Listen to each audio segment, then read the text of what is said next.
Bonjour à tous, j'espère que vous êtes en forme. Aujourd'hui, on va parler d'arginine, mais pas seulement, on va aussi parler de citrulline. En effet, on verra à la fin de la vidéo, est-ce qu'il vaut mieux utiliser l'arginine, la citrulline ou les deux avec une étude à l'appui. L'étude d'ailleurs, vous pourrez la retrouver dans les descriptifs. Alors, pourquoi j'ai utilisé l'arginine et la citrulline dans mon cas? Tout simplement parce que l'arginine, c'est le précurseur de l'oxyde nitrique. En gros, pour faire très simple, ça améliore le côté vasodilatateur. En gros, vous avez un meilleur débit sanguin, c'est-à-dire que vous congestionnez beaucoup plus facilement. Quel est l'intérêt, vous allez me dire? Et bien déjà en musculation, c'est un kiff, on est bien content d'avoir une super congestion.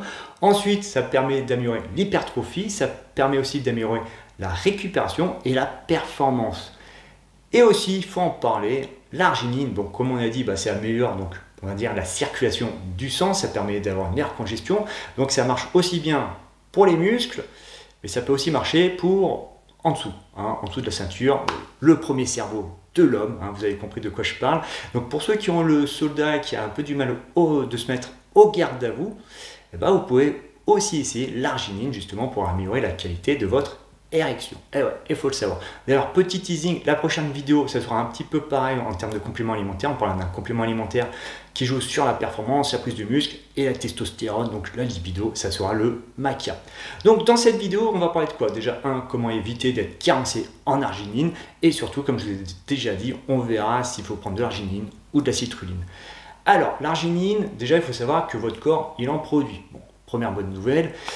Pour ça, il a besoin de glutamate, glutamine, proline. Donc en gros, comme d'habitude, meilleur sur votre alimentation équilibrée, saine, votre mode de vie, etc.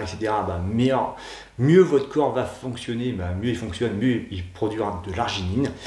Et où est-ce qu'on trouve de l'arginine? L'arginine, on la trouve un peu de partout, mais surtout dans les légumineuses, les céréales, la viande, le poisson, les laitages, les oléagineux. Concernant la citrulline, alors pourquoi je vais parler de citrulline aussi? Parce que je ne le dis pas tout de suite, je vous le dirai après. En tout cas, pour ceux qui cherchent plutôt la citrulline, en ce moment, il y a un super produit qui apporte de la citrulline. C'est l'été, on a chaud. Il y a la pastèque. Voilà, la pastèque contient pas mal de citrulline. Bon, c'est pas non plus oufissime les dosages, mais en tout cas, si vous aimez la pastèque, en ce moment, c'est tout bénef. C'est bon, c'est rafraîchissant et ça apporte de la citrulline. Sachant que la citrulline dans la pastèque est surtout contenue dans la peau. Bon, c'est un peu dommage, mais bon, il y en a quand même dans la pastèque. Donc, bon, vous êtes dit, bon, mon alimentation est pas mal, mais j'aimerais bien quand même essayer un petit complément alimentaire d'arginine pour voir est-ce que ça pourrait m'apporter quelque chose, qu'est-ce que ça pourrait m'apporter. Alors, concernant l'arginine, généralement, l'arginine, il faut savoir que c'est un complément alimentaire qui n'est pas super bien assimilé par le corps, ce qui peut entraîner des petits problèmes au niveau du ventre. En gros, vous allez courir aux toilettes. Alors, premier conseil, c'est d'y aller progressivement. Justement, tester le dosage parce qu'on n'est pas tous égaux, on ne réagit pas tous de la même façon. Donc, personnellement, moi je conseille plutôt de commencer aux alentours de 2 ou 3 grammes. Vous voyez comment ça se passe.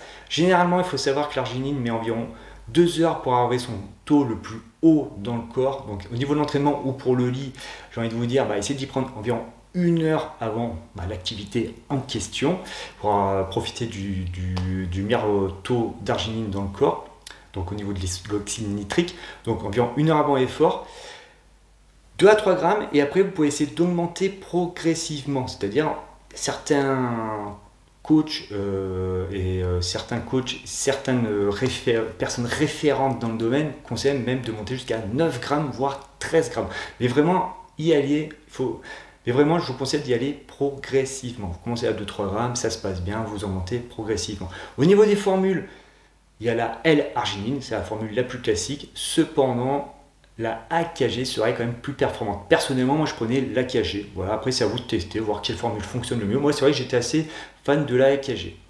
Donc ça, c'est pour l'arginine. La citrulline, c'est un peu la même chose. Alors, pourquoi on parle de citrulline? Parce qu'a priori, comme je disais, l'arginine, elle n'est pas super bien assimilée. La citrulline serait mieux assimilée par notre corps.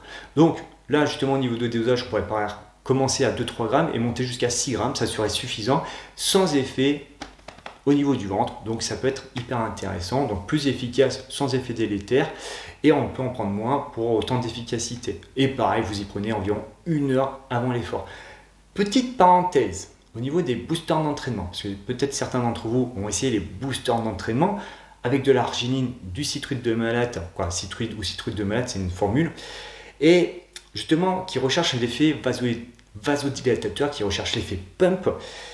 Évitez de prendre des boosters où il y a aussi de la caféine, parce que la caféine a l'effet contraire, c'est un excitant et c'est un effet vasoconstructeur. Donc en gros, vous voulez vraiment l'effet pump, regardez qu'il y a arginine, citrulline et pas de caféine. Voilà, c'est un conseil, après à vous de voir, et pareil, on y prend plutôt une demi-heure, 1 heure avant le sport, si vous prenez des boosters un petit peu, on va dire, un peu tout en un. Voilà. Donc après, alors arginine ou citrulline. Alors justement, je vous parlais d'une étude dans le descriptif, et bien cette étude, qu'est-ce qu'elle a fait? Tout simplement, ils ont donné 2 grammes d'arginine à un groupe, 2 grammes de citrulline à un autre groupe, et 1 gramme d'arginine, 1 gramme de citrulline. En gros, quels étaient les résultats attendus à votre avis? Le moins bon, l'arginine, ensuite le mix, et enfin le top, la citrulline qui est mieux assimilée. Et bien, c'est pas le résultat qui est arrivé. On retrouve bien en effet en dernier l'arginine, c'est celui qui fonctionne le moins bien. Voilà, on n'a pas une super assimilation, donc c'est vrai qu'il faut en prendre un peu plus, avec des risques donc, de diarrhée. Et après, c'est la citrulline, et enfin le top du top, ça serait plutôt le mélange. Alors, qu'est-ce qu'on peut faire? À la limite, vous pouvez faire un mois arginine, ensuite vous bloquez, ensuite vous faites un mois citrulline, ensuite vous bloquez, ensuite vous faites un mix. Bien sûr, vous prenez des dosages égaux. Si vous partiez sur 3 grammes d'arginine, vous partez sur 3 grammes de citrulline, et ensuite vous faites 1 gramme de 5 d'arginine, 1,5 g de citrulline, parce que forcément si vous augmentez le dosage, il y a de fortes chances que vous ayez plus de résultats, donc c'est pas le concept. Donc essayez de voir justement comment vous fonctionnez le mieux. D'ailleurs, n'hésitez pas à mettre dans les commentaires vos propres expériences, c'est bien de partager pour avoir un peu de décentrage de la part de tout le monde. Peut-être que même vous allez trouver des petites feintes qui pourraient améliorer l'assimilation. Allez, je vous dis à très vite.